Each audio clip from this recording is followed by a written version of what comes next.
This is the 19th season of Bass Talk Live.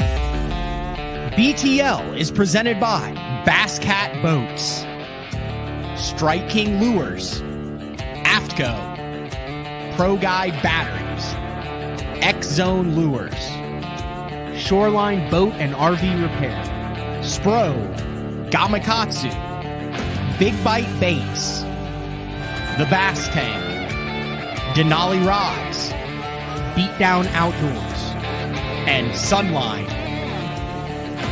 BTL coming at you.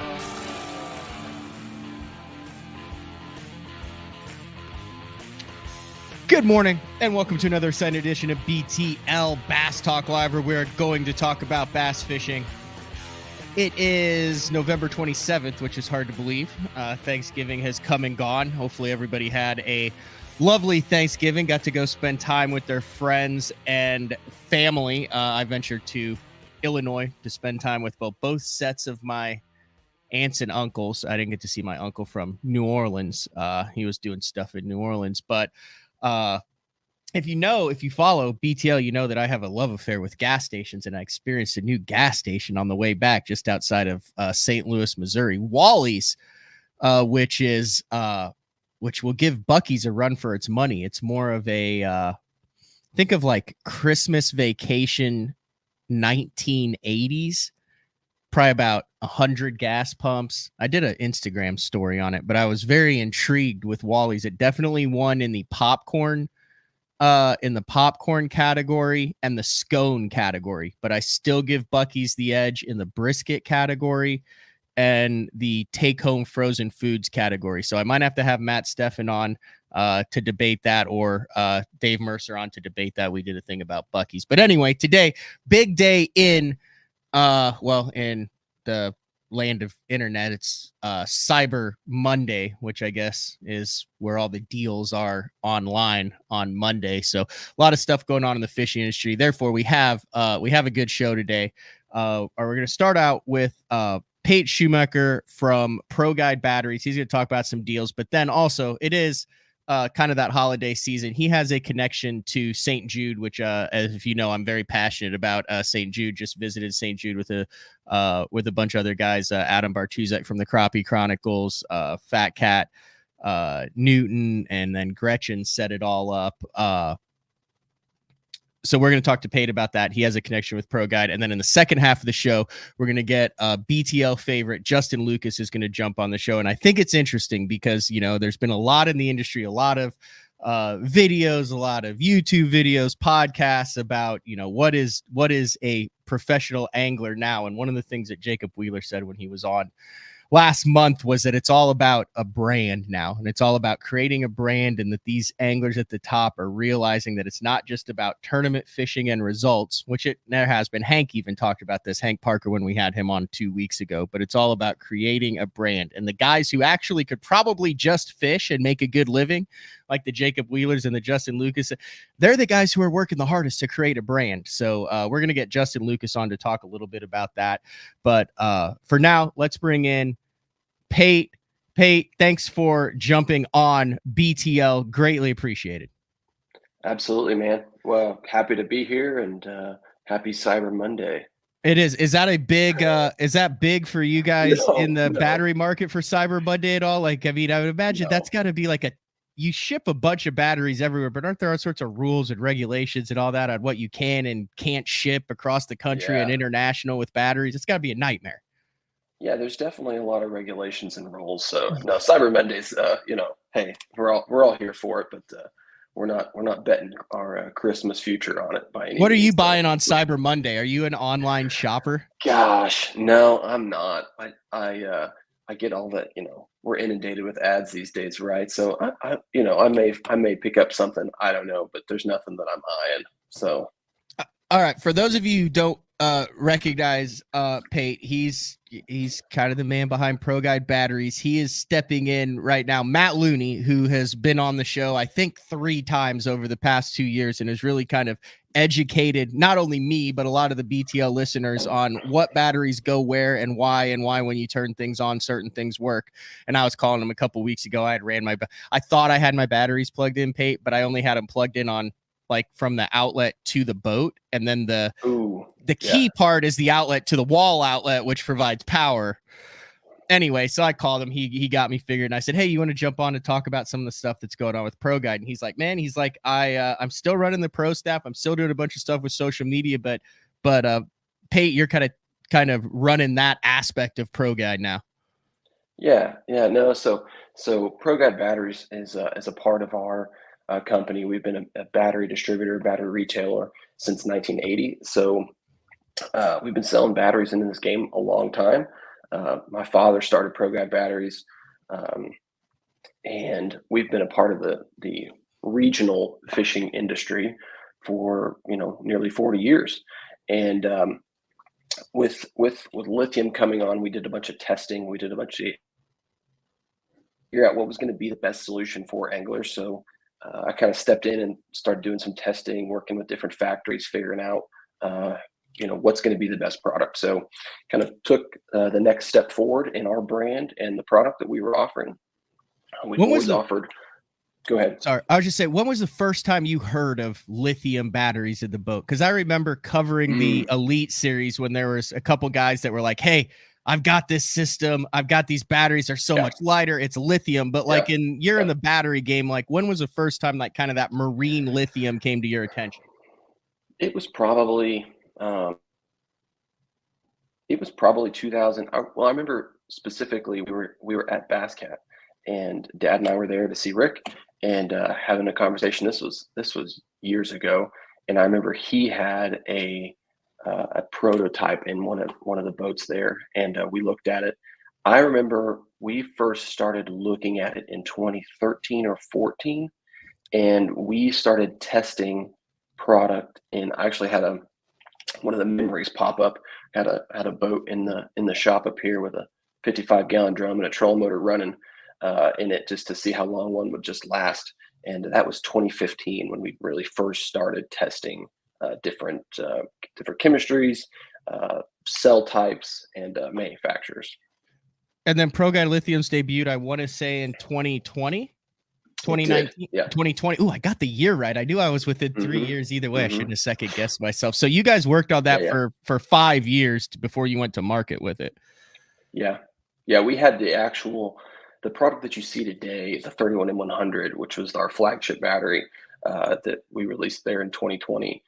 We had that battery in the field for over 2 years testing before we actually launched it.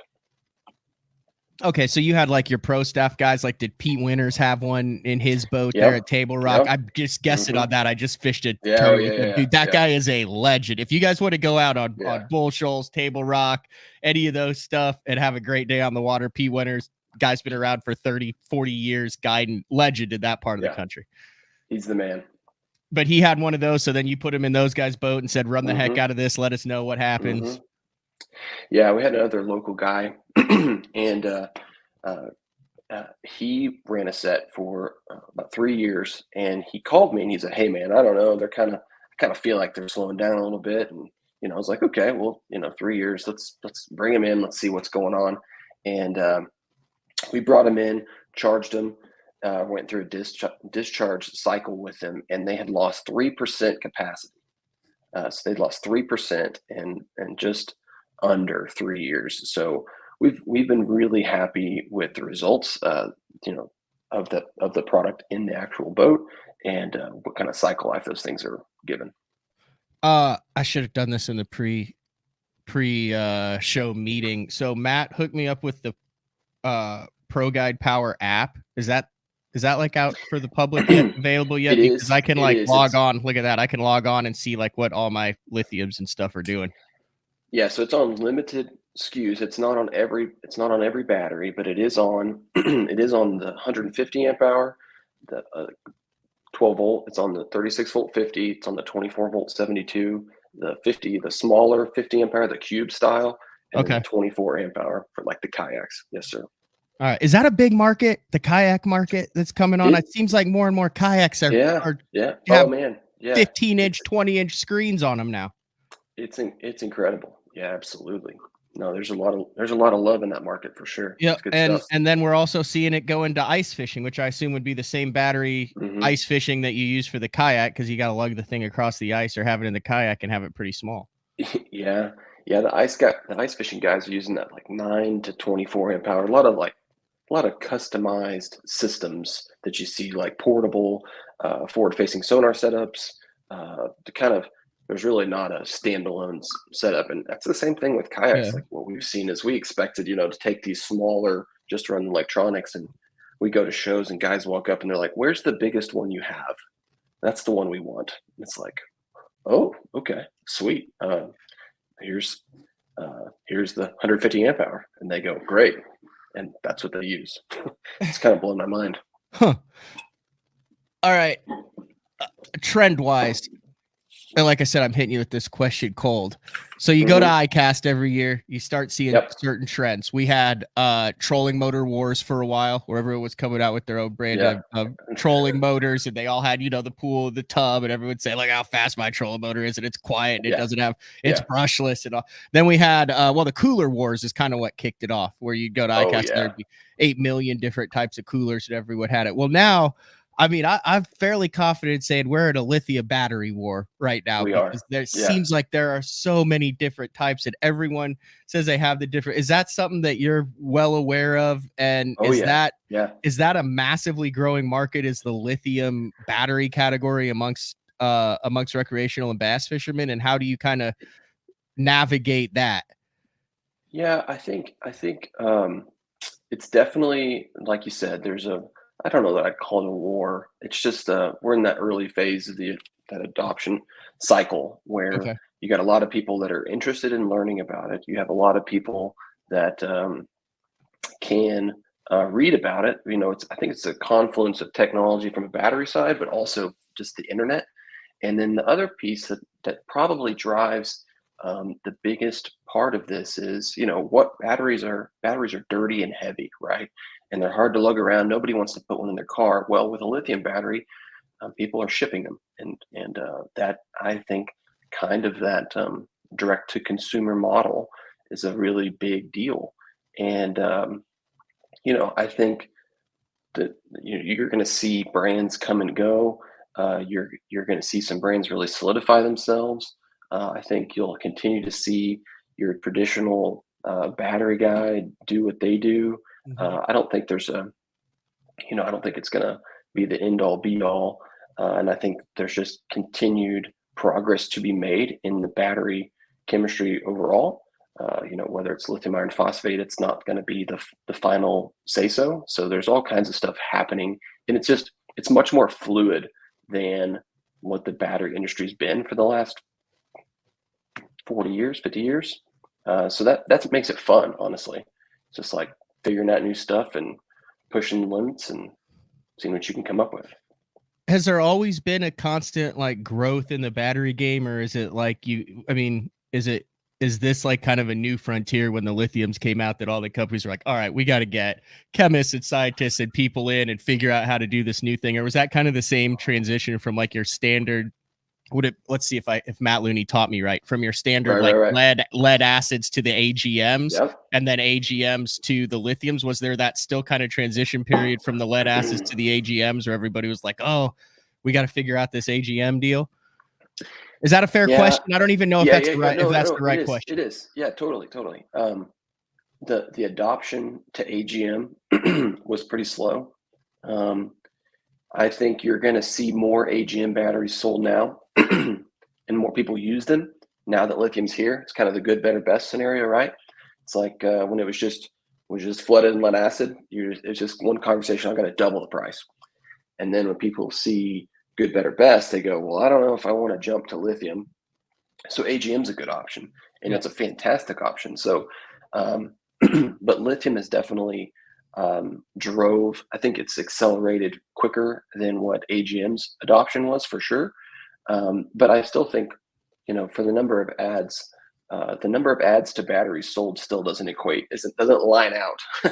There's still way more lead acid and AGM batteries out there than lithium. But there's a lot of brands out there. It's like, oh, well, lead acid, you don't want to mess with that anymore. And from our perspective, we want to offer what the customer wants and what they need. And there's a lot of anglers out there that just, lithium is just, it's not totally necessary. So we want to be able to offer what the customer is looking for. I don't want to pressure them into buying some super expensive thing that they don't frankly think about all that often. But we also know there's a lot of guys that know exactly what they want. We want to offer that as well. And then there's guys like me who are a mixture. I want to run AGM for some of my applications and lithium for other applications. And then once I get comfortable with how well the lithiums have performed, then I might switch over to the lithium cranking that they just came out with. But you've got some guys that are early adopters and not. All right, one more battery question. Yeah. And then we'll move on here. Reds Fishing's asking it. Tyler Duncan's fishing it. Obviously, the cost of lithiums is high. You can see lithiums out there on Amazon from below $300 to all the way up over $1,000. I think this is a good question. What the heck is the difference between, because cost is obviously the biggest thing on it. I can't see many people be like, man, I'm going to drop $3,000 on batteries that I've used to spending $200 a battery on. But what's the difference between one of those sub $300 lithium batteries and a premium top of the line lithium battery in as much layman terms as you can go? Yeah. I think I could give you probably a 25-minute answer on that. That's I figured, yeah. I think the simplest way to say it is that when you're buying any product, whether you're buying a Yeti cooler or a bass cat boat or whatever, you're obviously looking at the product, but then you also are looking at what's the service model behind it, who are the people behind it, how long have they been doing this. So that's not going to equate for the $300 to the whatever dollar gap, but that peace of mind is worth something, and that service has a price. Unfortunately, I wish we could just I could tell you that I can't even get anywhere close to what you see on Amazon at times. But we know where the market is, and we feel really comfortable with the specifications and features to give you like the 30-second reasoning why. Internal structure is very important. The actual quality of the BMS is very important. What the BMS can handle is super important. The certifications, all those little logos and things on the front of the battery and that nobody looks at or reads, those are very expensive. And to actually ship legally and to do all the things legally and ethically, those have to be done. Those tests have to be paid for and approved. And I can tell you beyond a shadow of a doubt that my products will pass all those tests and do all those things that legally they're supposed to do. So it really comes into a judgment thing. And I think the easiest thing to say is it comes down to who stands behind the product. So it's a hard one to answer though. No, that's I realized after I asked that would be like saying, well, what makes one rod $30 and another rod $500, and then you've got a master rodsman who's like, well, which component and deal do I want to go into to explain this? That's a whole show in and of itself. So all right. No, it definitely can be.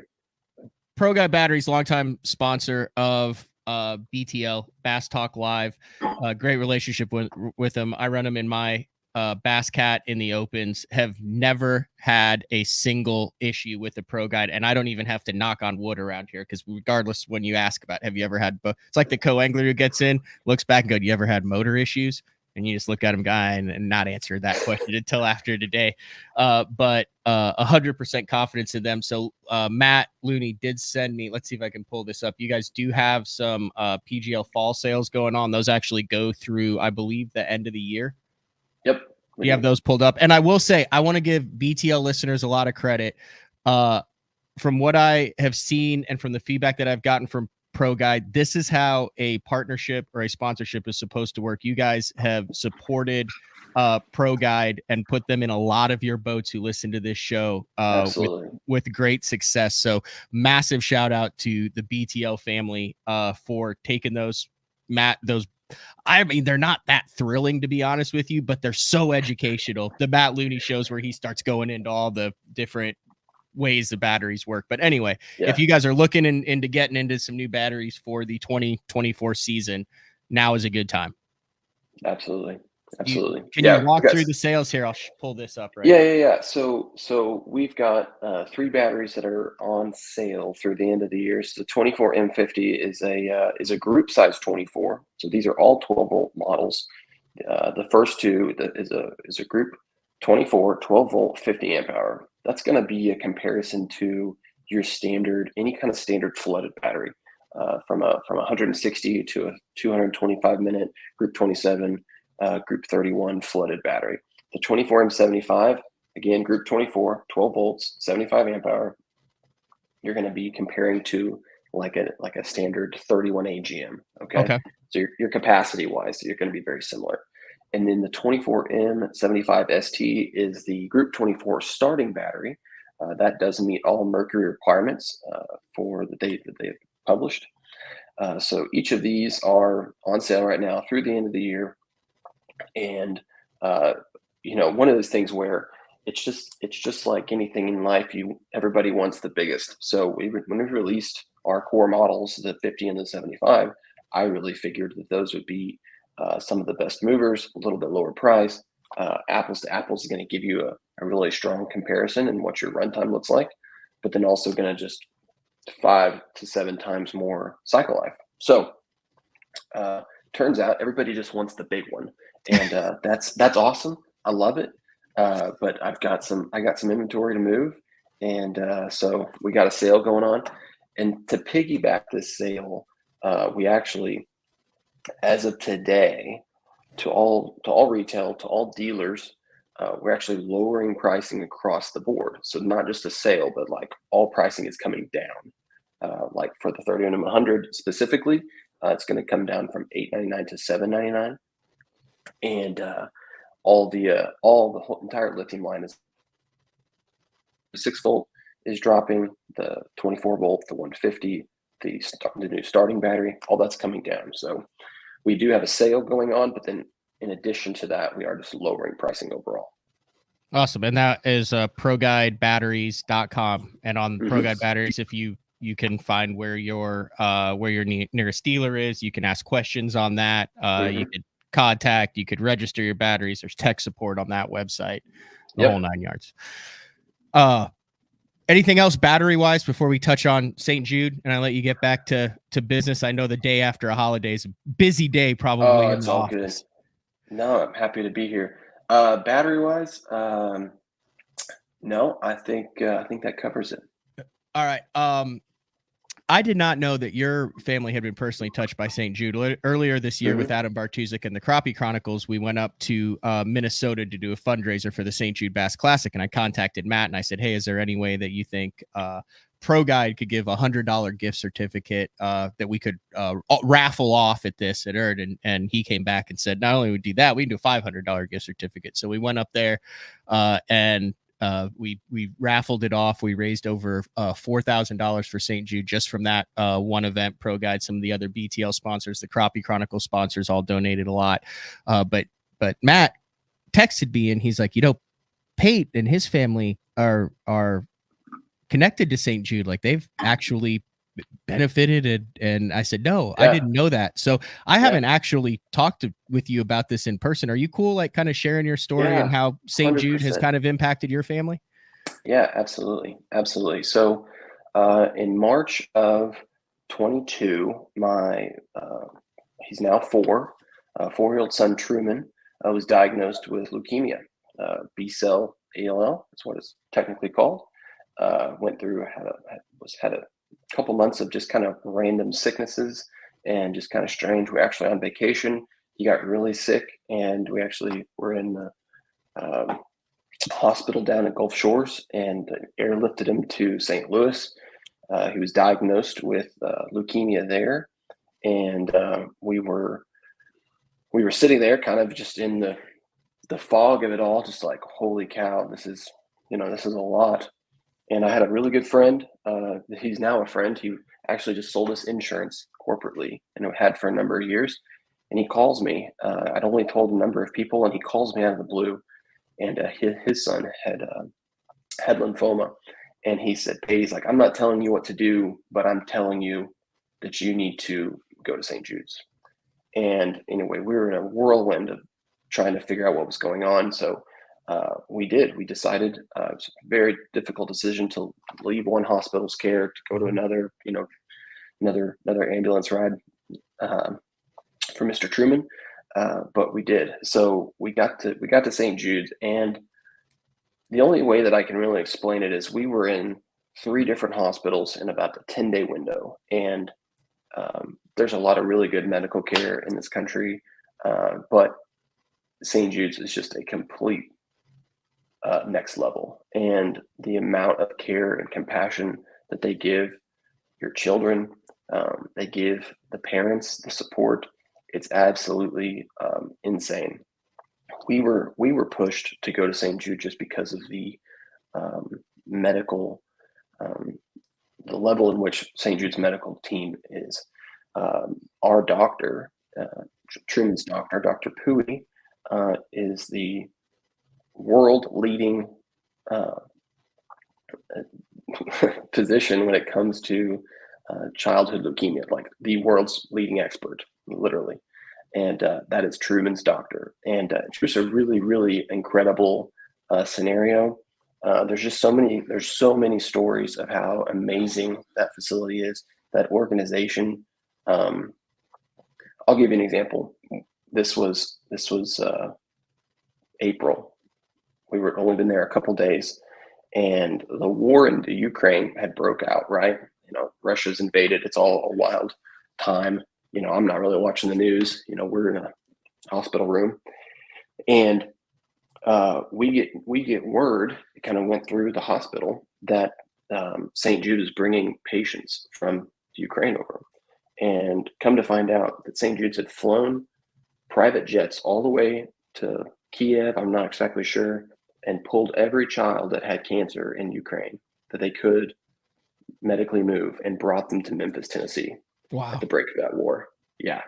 It just incredible. So to say that they have an impact is just there are no words. So St. Jude's is important to my family, but just you take it for granted when you see all those ads on TV, but they are changing people's lives every day.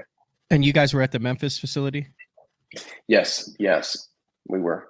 Yeah, that's wild. You kind of go through those gates, and the way I explained it was I wasn't excited to go there, but then you walk in and it's such a positive, calming vibe, like with the lighting, and there's so much hope in that. It doesn't feel like I expected sterile hospital. And obviously I'm sure there are some portions of that hospital that you don't ever want to see that are sterile at hospital like, but as far as the outside, and then they took us into that research building, I'm sure where Dr. Pui worked, and you walk in and you go through and they take us in, and there's like that big weird sculpture in there, and then there's like that and then you look up and it's like 6 stories of all glass on the side, and there's like those are the scientists, like that's where they're developing research and cures and testing. And it's cool because they don't have any doors. It's like a glass window, and each floor is a different focus, but there's no like offices. Like it's one, and it's literally like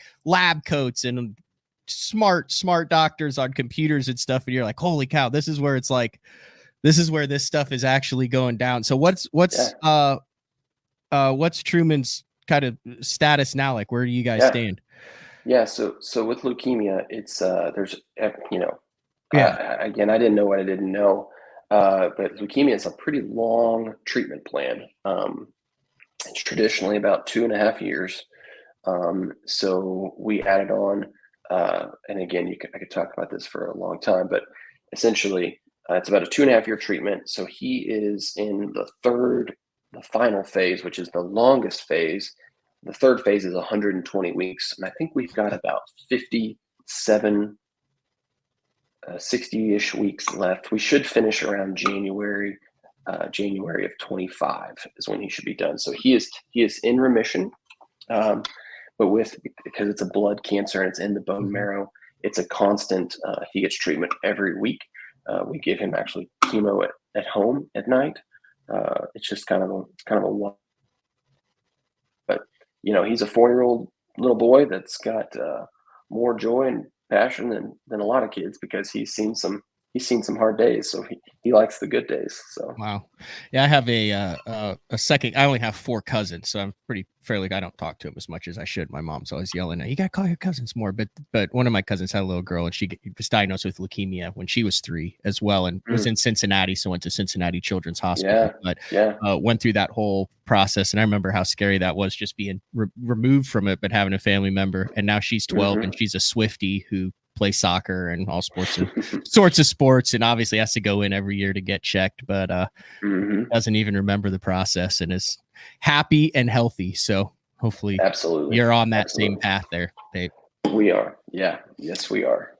All right. Well, that's like I said, I've gotten 3 or 4 BTL listeners too, who are like, hey, I have a child who's been affected. I've gotten a calls from people in Oklahoma who are like, I have a kid or a relative. So just something that drives it home. All right.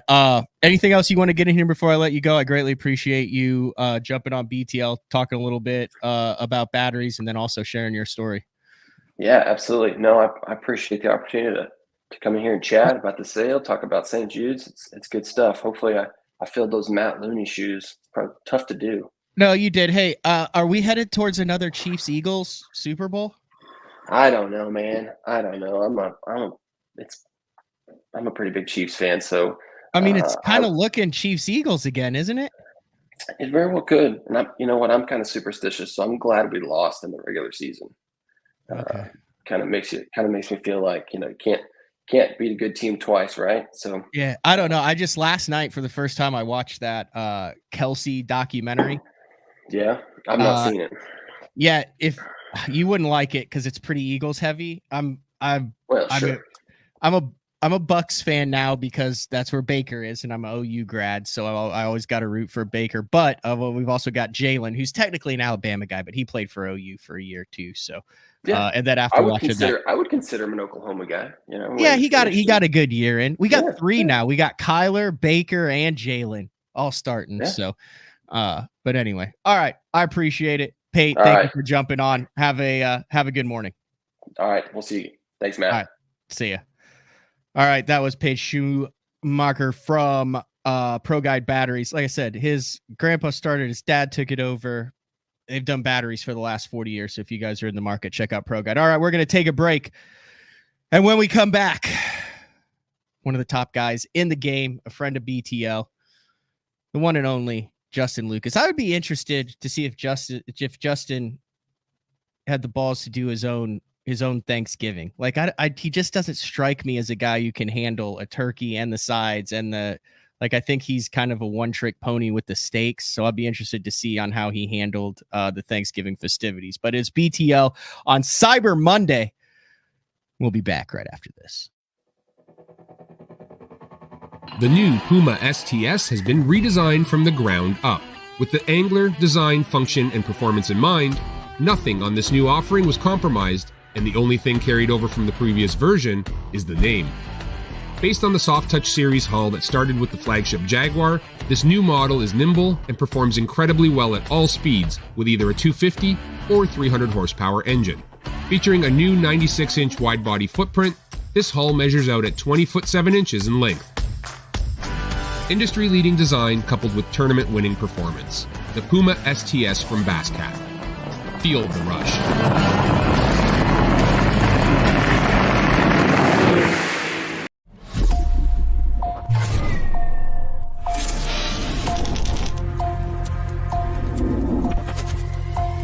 Everything you need, one legendary brand. Top 100, Strike King. All right, guys, if you're a construction worker, soccer dad, soccer mom, you want to be outdoors, you've seen the Reaper. This right here is the zip-up full Reaper, but it's windproof, folks, windproof. And it actually has the mast built in. It's behind me. I mean, if you can look good, feel good, and stay warm, you better check it out. It's the zip-up Reaper. That's right, windproof. Shoreline Boat and RV, dock rash, storm damage, collision repair, that deep scratch or gouge from trying to access that secret creek. Shoreline Boat and RV can get your prized possession back in mint condition and looking good on the water, fast. All repairs are done in-house, so they're able to get your boat or RV back to brand new, quickly. All Shoreline's work comes with a rock-solid warranty. Find out more at shorelineboatandrv.com. Kansas City, Austin, and Tulsa. All right, we are back, BTL, on a Monday. There's Justin Lucas. Go horizontal with your phone, Justin. My bad. It's all good. You know better than that. I don't know better than that. You don't have me on enough to know better than that. Oh, that's not true. You're probably like the fifth most often on guest on BTL. I feel like it's been a while, though, dude. It definitely has been a while. What do you do for the Thanksgiving thing? Are you like the patriarch yet where you're like in charge of doing all the Thanksgiving stuff? Or do you just like load the family up and go somewhere else? Shirk all responsibility of Thanksgiving. Yeah, I did a lot of loading up this year and going other places. I did not cook actually anything. I haven't been cooking that much, man. I don't know. It's not that I was burned out on it, but I think I was putting on some weight eating like I was. So I had to get a little off season, get in shape a little bit this off season, cool it on some of the cooking, at least some of the heavy eating. I was too, man. I like looked in the mirror on the side one time and I was like, ooh, that chin is not looking as strong as it used to. What did you do? Did you actually like diet? Did you do the deal? Because I started doing, I'm like 90% of the time, I'm like 2 cups of coffee until afternoon, and then I'll do 1 piece of meat, and then I won't eat after 8. I like that. So you're doing some intermittent fasting, it sounds like. Yeah, but I mean, I'm not like die hard on it. Like, oh, I was home and I made like an omelet in the morning, but like 90% of the time, like I won't eat until noon today. I'm still eating a lot. I would say I'm still eating quite a bit. I'm trying to get like 160 grams of protein a day. I was up to 176.5 pounds, and now I'm down to 167. So I'm down like 9 pounds, dude. I feel really good. But the main thing, believe it or not, and I'm not sponsored by Garmin, so this isn't a plug for Garmin, but I got this Garmin watch, and just being able to really track your activity, your total calories burned, your total expenditure through the day, and then not eating over that has been huge. So that's been the deal. Aren't you a bring stuff in Tupperware containers guy on the water? I'll eat like avocados, cottage cheese, hard-boiled eggs, some nuts, banana. Yes. Yeah. You bring like the healthy stuff. I try to. I mean, of course, dude, sometimes you just got to go with what you can get at a gas station, and that's going to be some jerky or whatever, nuts. But I try to eat healthy. But you've been doing this now. You're traveling, and it is hard when you're on the road trying to eat healthy, man. It's really tough. I kind of preface the first part of the show of bringing you in, and right now there's a lot of YouTube channels and podcasts and everyone out there that's talking about a lot of different stuff across the board. And the biggest, there's a lot of gripes about it, but what I have seen is kind of a theme where there's a theme about creating a brand, right? Am I wrong about this? And how it's not so much about your strict on the water performance now, but it's everything that you do around it that encapsulates the brand, that provides value for these companies that are moving, shaking, shifting, growing, shrinking. And I've noticed, and Wheeler is the one who explicitly pointed this out, was it's not just so much on the water performance anymore. And then I noticed it seems like the guys who could actually survive with their on the water performance are the guys who are hustling the hardest off of the water to grow their brand around their on the water performance. And you kind of seem like one of those guys, Justin. Is that a fair assessment? I think it's fair, man. I got too involved in stuff. Politics? I got too involved in stuff back in 2019, just getting on an angler board and things I shouldn't have been doing. I got off of that. I focused on fishing. I had a good conversation with my boss at Phoenix Boats, Teresa Johnson. She's amazing. Of course, Gary's my boss too. Yep. Teresa is awesome. And she told me, I remember her telling me, as long as your fishing's good, things are going to be fine for you. And so I got off that board. And ever since 2020, heavy hitters in 2020 at Toho when Jordan Lee won, dude, I've just been focused on having fun, not getting caught up in the drama. I try and stay out of it as much as possible and just focus on fishing and fishing well and continuing to do social media. I'm not nearly as good at it as a lot of these guys. But I try and do my part. I try and do what I'm capable of. But I love spending time with my family. And that's a thing for me in the off season is spending time with my family. I'm gone from my kids a lot. People ask like, what's the hardest part about this job? There's really nothing hard about this job, in my opinion. Like going fishing for 14 hours is not hard. I don't think the actual traveling, I don't think anything is hard. It's the best job in the world. I'm incredibly lucky to do it. But the only hard part is just being gone from family at this point in my life. Like that is really tough when you come back and your kids are doing something different than they, weren't doing before you left, or they're saying new words or just learning whatever, and you're not there and you miss some of that, man. That's the really hard part. So my focus has turned to totally shift on quality family time in the off season, obviously keeping up with fishing and, social media and staying relevant and all of that. But I gotta just stay out of all the stuff, man. There's way too much drama, so much negativity out there. And I watch some of it and I'm just like, gosh, man, the negativity it's not for me, man. I like positivity now, and I'm trying to focus on that. Cooper, right? Because I follow you on Instagram. First fish on this show, dude. Yeah. Oh yeah, I remember he did. Yeah, go ahead. He did catch his first fish, wasn't it? You were live, and then he started yelling, and you were like, "Hold on, this is his first cast to catch ever." I think it was a yellow perch at Lake Champlain. Oh, I need to go back and pull that clip. Yeah, it was awesome.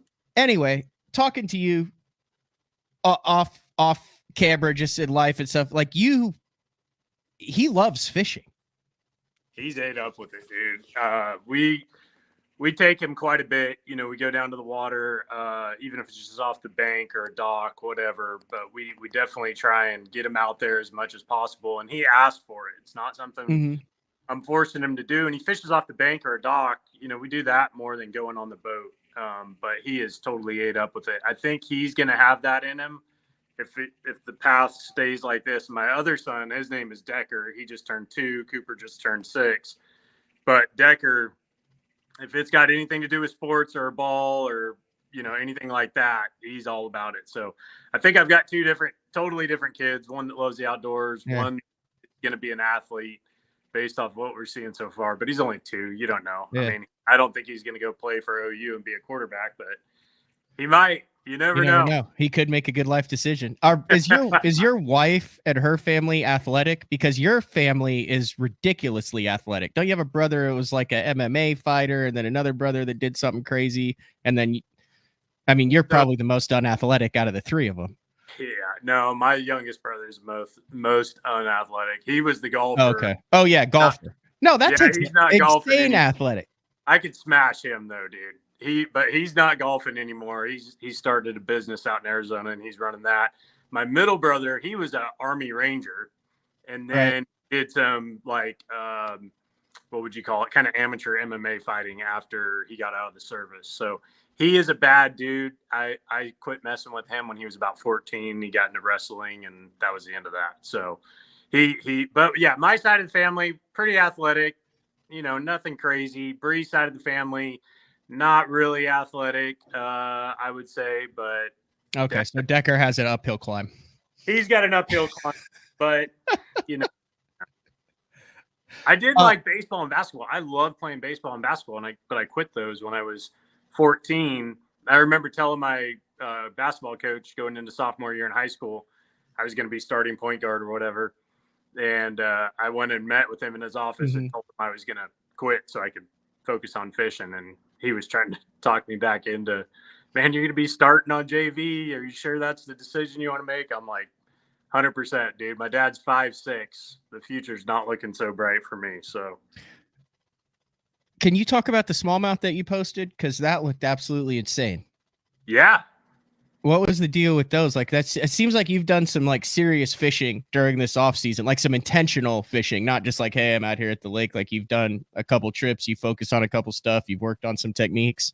Fair. Yeah, I definitely have been working on techniques, forward facing sonar, obviously, you know, the drill with that. So I want to continue to get better at it. I feel like I've embraced it point, but not to its full potential.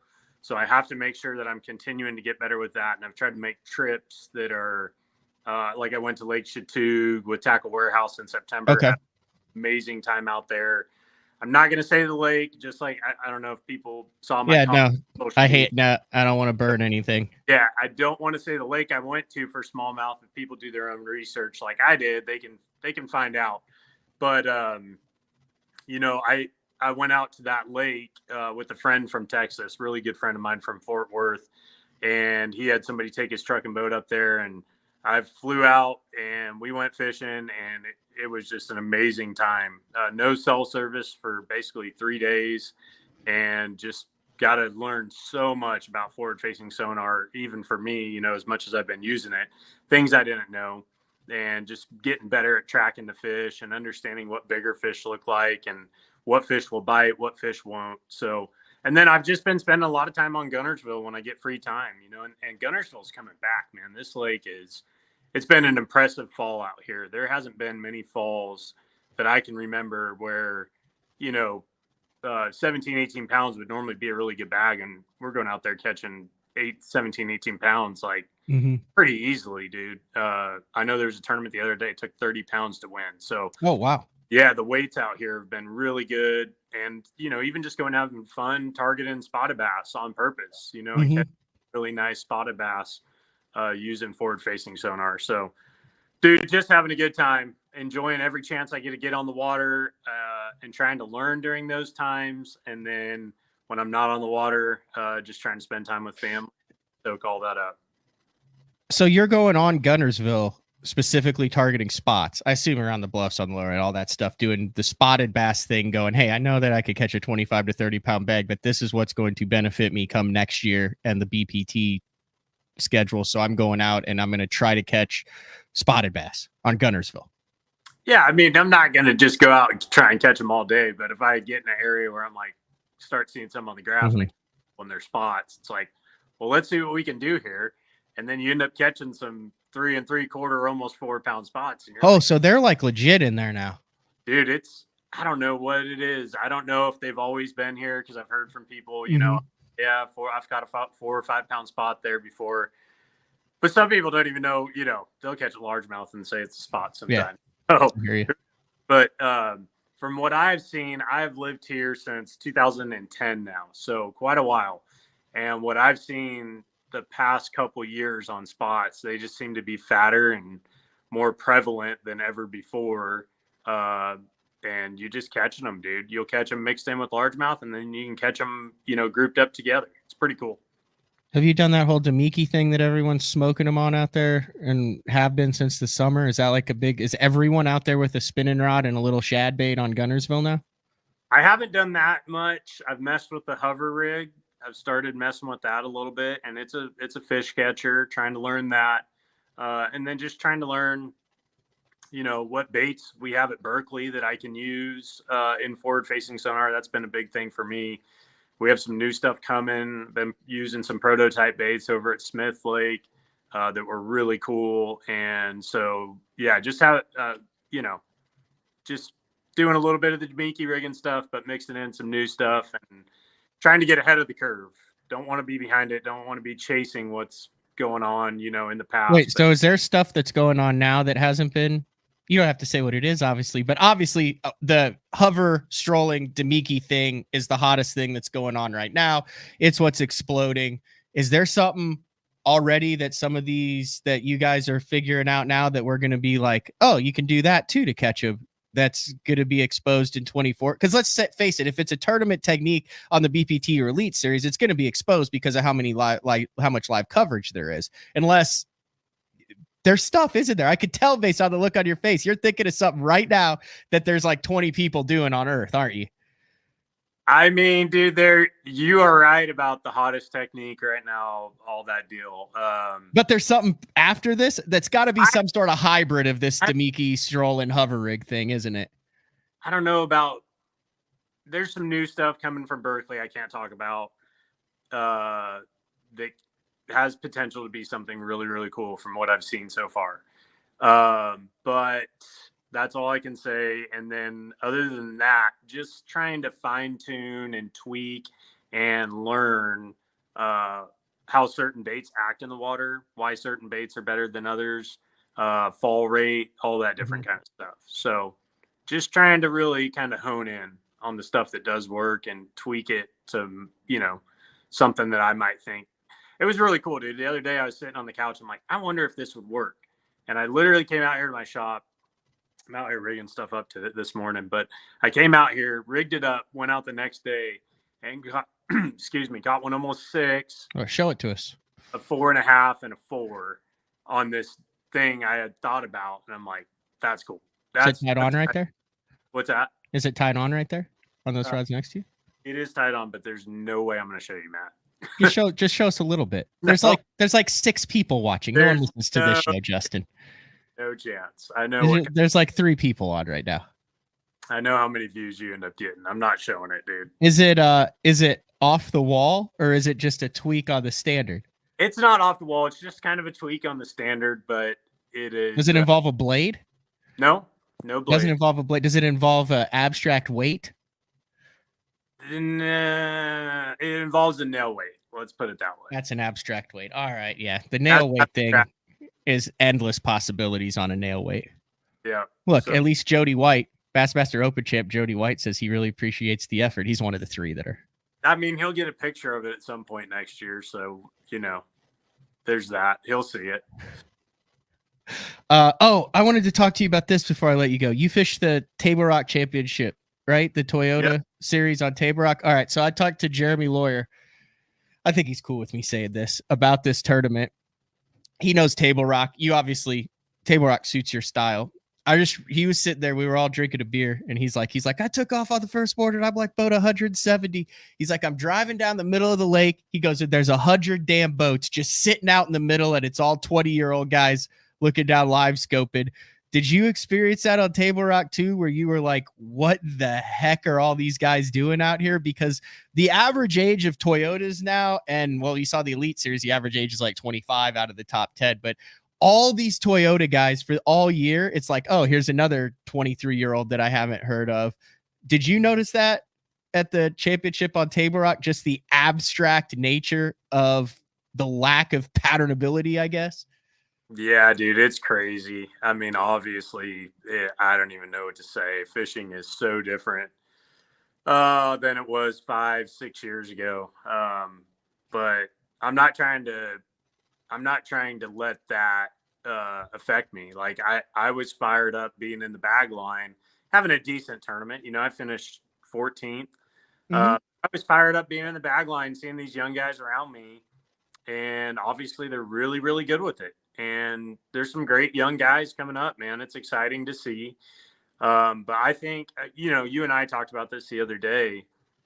I think it's just really going to be on the leagues, Bass and MLF, in my opinion, to schedule tournaments that I just think scheduling is going to be so critical moving forward, not only for viewership, for fans, but also to keep the playing field, as level as possible, where it, we know forward facing sonar can catch fish in super shallow water, but let's make it difficult enough for them that the shallow water guys could possibly pound them that week if they can't figure out a little deal off the bank with forward facing. So I'm all about scheduling moving forward. If I have any part or any say in anything lately, that's it. I just think scheduling super important, and I still appreciate, just because I'm 37 now, dude, I look around that bag line and they're all really young guys, and I know what every one of them's doing. So I still appreciate and just have a lot of respect for the guys that came up before forward facing sonar, the guys that were older than me that I really looked up to, and I just like that real well-rounded fisherman. It's how I grew up. And so I'm not saying like my style specifically, but I love watching Bobby Lane flip. Hey, you're going to get to do that this year. Yeah. Just whoever. Greg Hackney Yeah, too. yeah. Greg Hackney swim a jig in a foot of water.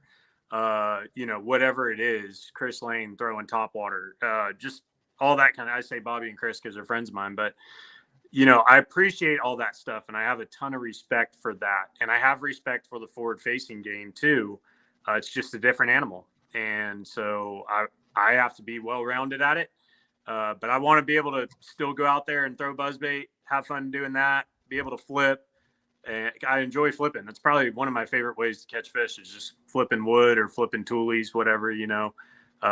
So I think scheduling is going to be huge. I just want to see a good mixture of stuff on everyone's schedule for the fans' sake too, because I've been reading all the comments and I know how brutal some of this can be to watch online. He kind of beat around the bush there. I know we've had a scheduling talk. Are you willing to go on record with what type of schedule you think would really behoove MLF and the Bass Pro Tour, especially moving forward in the next 3 to 5 years? Because after I got off the phone with you, I literally was like, you're right. That's what they need to do. That is the schedule that needs to happen that will bring eyeballs to this league and this format. Yeah. I mean, I just think at the end of the day, I'm not a decision maker for anything. Right. You got out of that in 2020. This is just me and you. What you said on the phone made so much sense. I literally got off the phone and went, yeah, that's what they need to do. No doubt. I mean, I can just voice my opinion, right? And I can read people's comments and try to help things, try to make things better. And that's what I want to do. So, yeah, I think that scheduling for Major League Fishing specifically, they need to look. I would love to see them tell me that, hey, we're looking at every lake that has a slot limit. Lake Fork, obviously, is a big player. It always has been for catch, weigh, and release. Del Hollow is going to be an amazing tournament. I've never fished there, but I just hear so much good things over the years about it. Big slot limit there on the smallmouth. So they're going to be a player in our event. Super exciting. But I want to hear them tell me that they're looking for those, slot lakes, and that they're looking for Justin got a call. He'll be back. He's back. Yeah, there we go. I got a phone call. Sorry about that. Slot lakes. Yeah, but those slot lakes, and then the Sharon Harris, Lake Jordan, 10,000 acres or less, something that you can put 50 boats on. Yeah, all this stuff where you can't have a 100-boat tournament. Let's focus on that, right? Let's go to those kind of places. And I know. Well, if you're a local guy on any of these lakes, you always hate to see the big tournaments coming to town. So I feel for those people at the same time, right? I understand, like, man, we don't want our lake being shown off. But if Major League, there's a lot of people that have jobs at Major League Fishing, and if, they're going to stick around and be relevant and all this, I feel like they have to, embrace that niche that they have, that they can go to these slot limit lakes or these smaller bodies of water and go put on a great show and tell a story that's never been told before. Because that's a great thing about when you go to a new body of water. It doesn't really matter if forward facing is going to play or not. In my opinion, you want to know the quality of fish that live in the lake and how a tournament gets won there, period. And so Chowan River, I think, is that's awesome. A great one too. Yeah, Chowan River is going to be awesome. Del Hollow is going to be awesome. I'm really excited for the James River. We haven't had a professional tournament there. I don't know when the last time there's been one. So I think that's going to be a great one. So we've got 3 good ones next year on the schedule, and Toledo Bend, I think we have a good schedule next year. I really do for the BBT, but I want to see a focus moving forward that, hey, we know 4 tournaments a year. We need to focus on these special either size bodies of water or slot limit bodies of water. And I think they've had great success there. Obviously, they hit it at a kind of an odd time of the year, but what is that Louisiana one, the Busey break ones and that where we saw the 12 to 14 pound fish where, every time they set the hook, didn't Randy catch like a 13 or something, and there was like 3 fish for 35 pounds. Like, I think that is a niche that you can't have any competition in, because you're taking the top anglers. You're going to have the smaller field starting in 2025. You're going to guarantee fresh, new stuff, and look at how successful it has been on that Sharon Harris and those 3 kind of lakes there from the first time in the Carolinas. I just talk to somebody who fishes it all the time, and he said they're still catching 30-pound bags out of there, and that it hasn't really affected those fisheries much. But there's 100 fisheries across the country that are like that would suit you guys, that would be fresh and new, that would highlight new techniques, new bodies of water, and completely separate you from the comparison to the Elite Series. I think if Major League Fishing is going to thrive and do well, they have to embrace that. I want to see us go to Venice, Louisiana, Ivy, because you guys could take out of Venice then, and then actually fish where the bass are in Venice for 7 or 8 hours instead of 2.5. Hey, you wouldn't have to run with a radar. That's what I'm saying. Yeah. You don't have a radar on your boat, and you don't have to run 2.5 for 3 hours, whatever they did. That classic, that one. Chuck wants to know the difference that a slot limit makes when it's catch, weigh, and release. You can catch, weigh, release anything. It doesn't matter what the slot is because you're catching, weighing, and releasing it. Yeah, that's why, a lot of people don't know Lake Fork has a huge slot limit, and that's why, typical tournaments they're targeting fish under 2 pounds or whatever it is. I think it's 15 inches or 16 inches. They're targeting those fish and trying to get one big one. And, but that's part of what makes Fork so special is those fish from 16 to 24 inches or whatever can't be kept in a boat. And same thing at Dale Hollow with the smallmouth. So, there's quite a few lakes throughout the country. I obviously I'm biased, but I would love to see us go out west. Maybe if the gas prices will stay down and things turn around and get better here in a couple of years, we can do that. So many great spotted bass places and obviously Clear Lake and the Delta, but we'll see if that happens or not. That's a big wish at this point. Yeah, that's kind of a little up in the air right now. It seems the Western leagues seem to be in a bit of, outside of Billy's and One Bass, a little bit of turmoil. It's just crazy out there because it's a lot to ask from anglers to go to, right? When most of the guys, 95% of them or more live east of Texas or Texas East. And you got California that when I first moved to Alabama, my grandpa, when he lived out there, I talked to him all the time, and the gas prices and California would be $1, maybe 80 cents to $1 more a gallon. And now they're $2 more a gallon. Like there's no reason. So the cost of expenses right there, you're talking an extra $400 probably on a guy to go out there for a tournament for truck and boat fuel. And there's just still not that much money to be made, but we could put on a great show. So there's that. You won't just like flash that new little rig that you got right there to your left up just for like 2 seconds. Hey, put it this way. I'm not even going to text it to you after we get off the phone. Oh, that's just cold-hearted. I am not showing you, dude. I'm sure Matt Steffens, if it involves a nail weight, Matt Steffens probably done a video on it already over the past 3 years. Yeah, he probably has. I might talk to you about it on the phone, but I'm not sending you a picture. Okay. Before I let you go, I talk about the package. Anything new on the social medias, on YouTube, anything that the listeners, viewers need to be on the lookout for under the Justin Lucas brand? No, I would say nothing yet. I got some things in the works, but it's hard, man. It's a beast keeping up with social media. You don't want a podcast? You want to start your own podcast? I don't want to. It's a lot of work, dude. I give you a lot of credit. I know you got I know you have your hands full, and I wouldn't be able to handle it with fishing and family and everything. So I'm just trying to find my little niche, man, and trying to go my path and see where that takes us. So, yeah. All right. Anything else you want to get in here?